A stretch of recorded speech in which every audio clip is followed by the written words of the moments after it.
ujung barat Indonesia, semangat kemerdekaan terus bergerak.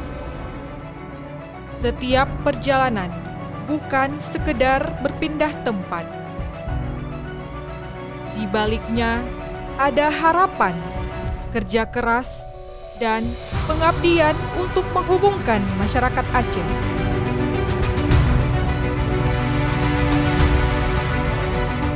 Dari jalan raya, pelabuhan,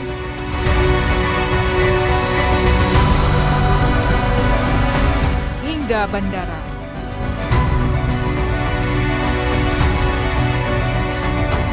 Transportasi menjadi denyut nadi yang menggerakkan kehidupan dan pembangunan.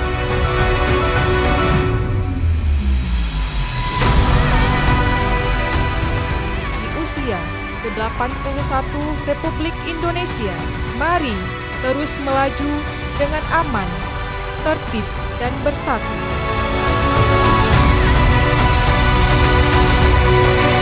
Dari Aceh untuk Indonesia.